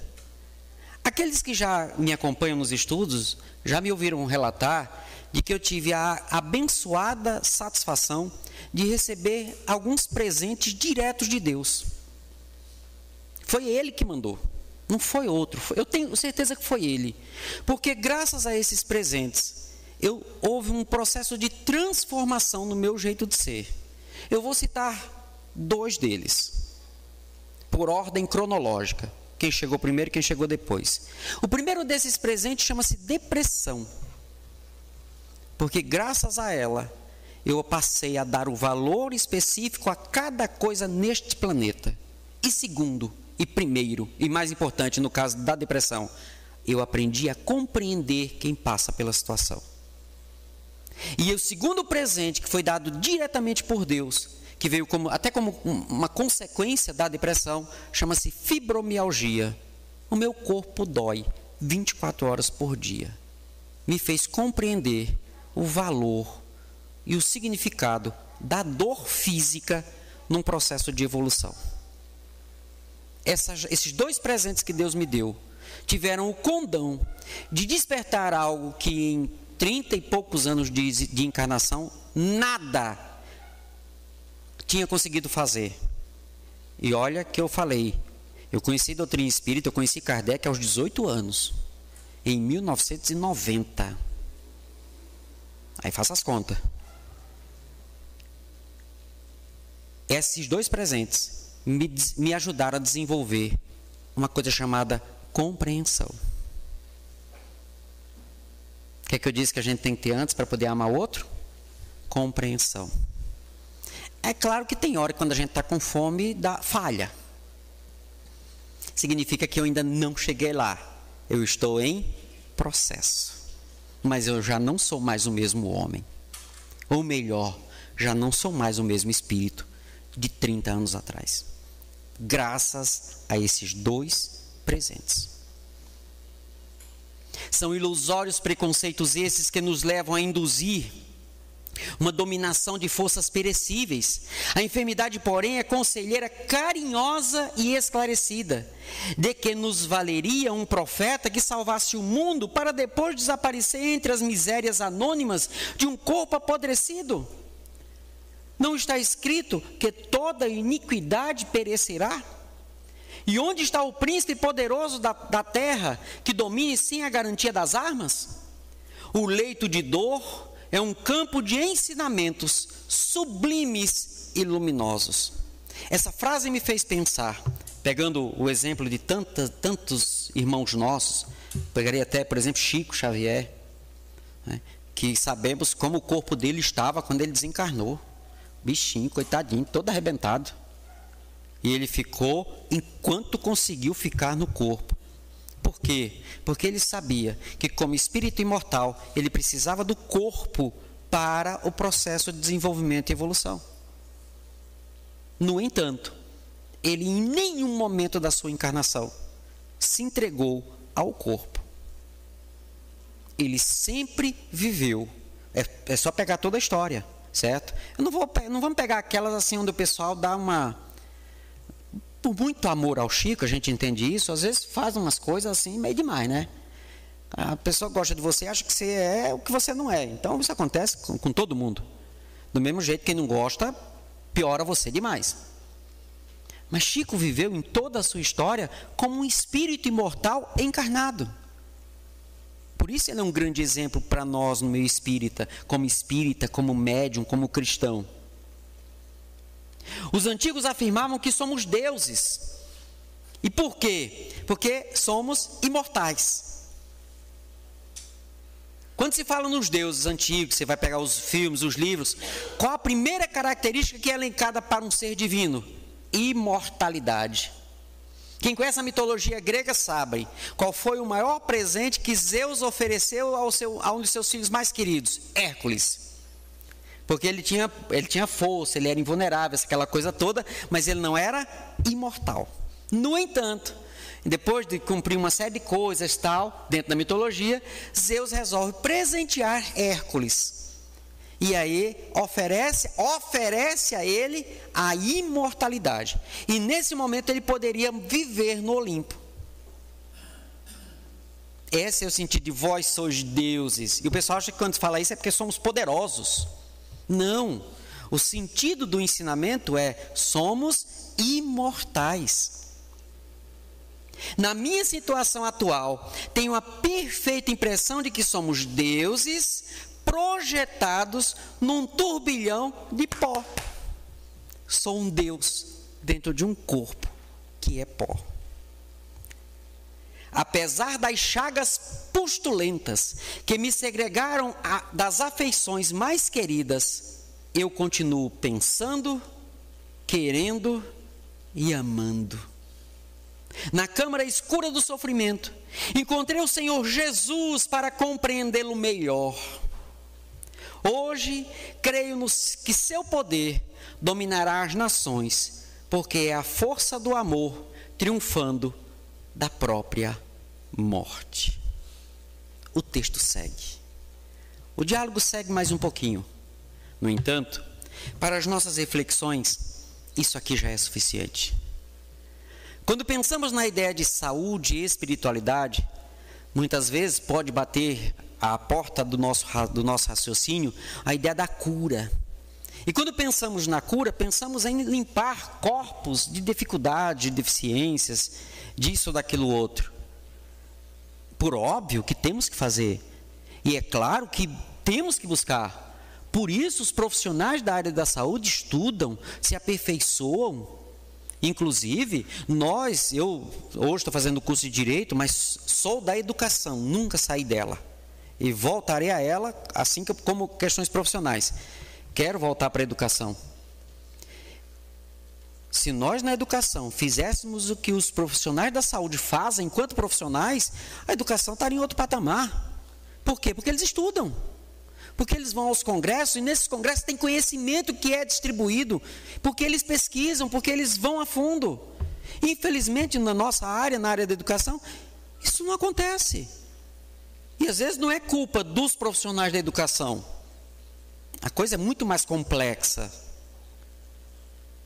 A coisa é muito mais difícil de se pensar e de se resolver. Mas eles fazem. E nós precisamos também fazer isso nas outras áreas do conhecimento. Percebem? Quando Jesus veio à Terra para nos salvar, a sua missão era especificamente trabalhar conosco, e é isso que Kardec foi buscar com muita precisão. E eu já falei isso em outros momentos. Duas grandes verdades. A primeira delas, Deus como Pai, que ama, que cuida, que protege, que envolve, que não abandona, que está sempre ali ao seu lado, você queira, você não queira. E a segunda, a imortalidade da alma. Por isso que Lázaro, no Evangelho segundo o Espiritismo, diz: o Espiritismo vem trazer uma terceira palavra, que é a reencarnação. Porque entendendo a ação divina, como Jesus veio mostrar, como Kardec e os Espíritos fazem renascer, trazer de volta essa mensagem, essa ideia de Deus, como grande Pai, pegando a ideia de imortalidade, nos entendendo como seres imortais que somos, fica fácil de compreender a ideia de processo reencarnatório. Hoje o Vani lembrava que quando Kardec trabalha a ideia de provas e expiações, eu tenho pedido o pessoal fazer isso. Quer estudar provas e expiações em Kardec? Eu vou pedir para você trocar as palavras. Você vai entender o que Kardec está dizendo. E eu dou essa sugestão. Pega a palavra expiação e troque por processo pedagógico. E pega a palavra prova e troque por experiência. Nós estudamos isso aqui, né? A gente vê isso aqui. Certo? Porque qual é a ideia que a gente tem? Expiação, sofrimento, prova, mais sofrimento. É sofrimento de novo, porque é prova. Isso não bate com nenhuma das palavras que tem em toda a obra de Kardec. Isso não bate com nenhuma das palavras que Jesus falou e que seus seguidores escreveram. A ação divina é uma ação pedagógica, é uma ação de amor. Então, por que nós sofremos? Eu vou ser extremamente objetivo, porque ainda não aprendemos. Se vivemos num mundo de provas e expiações, quer dizer, de experiências e processos pedagógicos, e quando você pega a questão 132, que eu repito tantas e tantas vezes, por que a gente encarna? Para sofrer a todas as vicissitudes da experiência humana. A gente está vendo, é sofrer. Mas de onde Kardec tirou a ideia de sofrimento que ele foi colocado na questão? Da física. Que é a ideia de você passar por um processo em ação. Um pneu, quando passa no asfalto, sofre o atrito do asfalto. Sofre o atrito do asfalto. Está sentindo dor? Está aflito? Está agoniado? Não, mas a palavra é essa. Essa é a palavra que se dá para essa ação.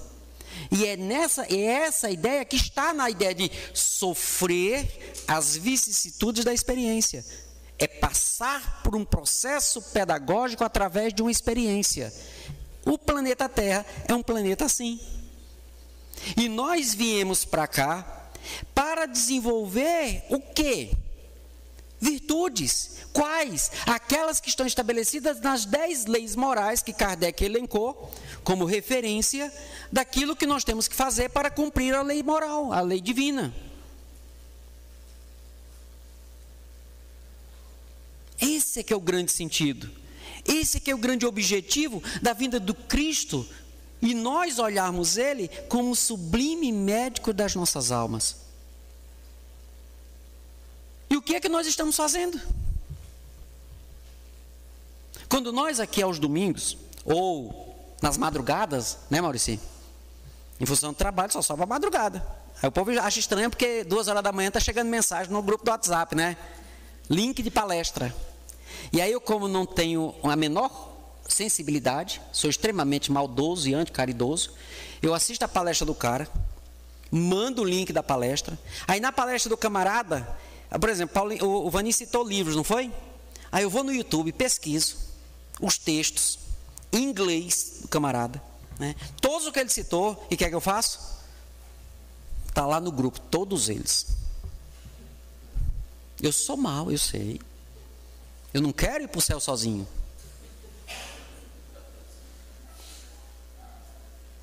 É assim que funciona, meus queridos irmãos. Esse é o grande objetivo desse nosso grupo que se reúne aos domingos. Sem ego, sem floreios, sem pressa. Já tenho participado de muitos grupos de estudo, onde o resultado, quem quer aprender não aprende, porque quem está para ensinar só quer aparecer. É só o ego funcionando. E Kardec, onde é que fica? Não fica, fica na prateleira. Não é essa a proposta. Estamos aqui para aprender. E na hora que nós aprendermos, numa situação como essa que eu estava no shopping, tentar pôr em prática, com o pé no chão. Eu não sou santo. Eu ainda sou um homem encarnado que me incomodo com questões do ego. Então o ego me domina em alguns aspectos, em outros não. Porque tem coisa que o povo fala comigo que eu não estou nem aí. É a opinião dele. Primeiro, ou ele não entende, ou ele não entende. Porque se entendesse, não criticava, ajudava. Simples assim. E sabe com quem eu aprendi isso? Divaldo contando a história de Joana. Agrediram o Divaldo. Isso há muito, muito tempo. E Joana chegou para ele e disse assim: meu filho, olha, vou te dizer uma coisa. Quando alguém te atira a lama, sai do meio. A lama passa. A pessoa fica com as mãos sujas. E você fica limpo. Agora, se a pessoa te jogar a lama, você ficar no meio, a pessoa vai ficar com as mãos sujas, só, e você todo sujo. Eu lembrei disso hoje depois. Estou todo sujo, lembra que eu falei? Eu atolei na lama. A doutrina espírita nos mostra isso. Em determinados momentos eu me sinto como o Salmônio, um indigente, como eu falo sempre com a minha esposa, jogado às traças, incompreendido, dolorido. Não estou nem falando da fibromialgia, né? Com a vontade louca de voltar para casa, porque o mundo é difícil de suportar. Tem uns moradores nesse planeta que Deus foi buscar. Ele não foi no quinto dos infernos, foi no 10º, 12º, 17º, 24º, eu não sei em que inferno foi buscar. E ele foi buscar nesses lugares, e sabe onde ele colocou? Na casa de vocês, porque na minha só colocou anjo, né? Eu estou brincando, mas vocês estão entendendo o que eu estou querendo falar? Ele foi buscar as pessoas corretíssimas para me ensinar. Lembra o que é que eu falei que nós temos que aprender no processo de evolução? Virtudes. Ele foi buscar os professores perfeitos para serem instrumentos dele no desenvolvimento das minhas virtudes. Por isso eles sabem exatamente onde aperta o meu calo. Sabe exatamente onde tem que me atacar. Sabem exatamente meus pontos fracos. E fazem um esforço enorme para que eu evolua todos os dias. Mas por outro lado, Deus também foi no 20º céu, trouxe anjos, seres que já estavam no gozo celeste, no descanso eterno, e disse: olha, tem uma coisinha, um trocinho pequeno, nordestino, né, que eu tive que expulsar lá da Europa, para vir para o coração do mundo, a pátria do Evangelho, que ele estava fazendo muita bagunça na Europa. E ele está precisando de alguns apoios, de alguns auxílios. É quem?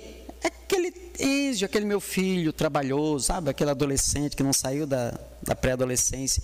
Pois é, ele reencarnou, né? Alguns já foram para ajudar, mas ele precisa de mais gente. Vocês vão? Vamos. E aí ele manda pessoas especiais, que na hora que a lágrima desce, é a única pessoa às vezes que eu tenho para dizer: oh, me escuta, não fala nada. E a pessoa fez um treinamento de escutatória, porque ela me escuta e não diz nada, o seu olhar já diz tudo. Às vezes essas pessoas vêm como filhos, como irmãos, como vizinhos, no meu caso como esposas, né? É porque eu já estou na segunda, né? Então não vou, né? Aí no caso, né? Como patrão, como colega de trabalho, como aquele amigo, como colega de centro espírita, como colega de grupo da AME, né? Essas pessoas vêm para a nossa vida para serem o apoio. Então nós não estamos abandonados, nunca estamos. E Salmônio percebeu isso. Ele olhava para os filhos que o haviam tirado tudo que ele tinha, até a dignidade. Do outro lado ele olhava para Pedro, que era o anjo bom da sua vida. E detalhe, ele via Jesus em Pedro. Pensando nisso, meus irmãos, minhas irmãs, quando pensamos em saúde e espiritualidade, quando pensamos em Jesus como o sublime médico das nossas almas, precisamos ressignificar o papel de Jesus na nossa existência. Deixar um pouco de lado nós ainda estamos esperando o Salvador judaico. É isso que nós estamos esperando, alguém que vai resolver todos os nossos problemas, que vai chegar e vai tirar a dor da sua vida, vai chegar e vai tirar o sofrimento da sua vida. Olha, se você está esperando isso, vai para casa, espera chegar 1h da manhã e liga a TV.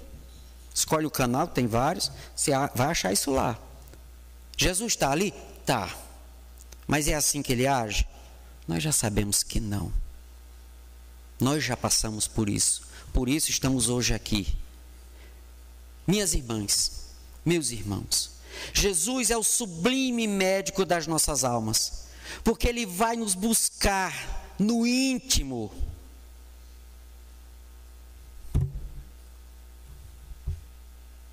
Ele acha? Não. Por que não? Porque nós estamos completamente vivendo o exterior, como homens e mulheres encarnados, esquecendo que estamos encarnados, mas somos espíritos imortais. E aonde acontece a construção, o desenvolvimento, a evolução e a iluminação do espírito imortal? No seu interior. É lá que o sublime médico das almas está te esperando, pronto a te abraçar. Que Ele nos abençoe e nos ilumine hoje e em todo sempre.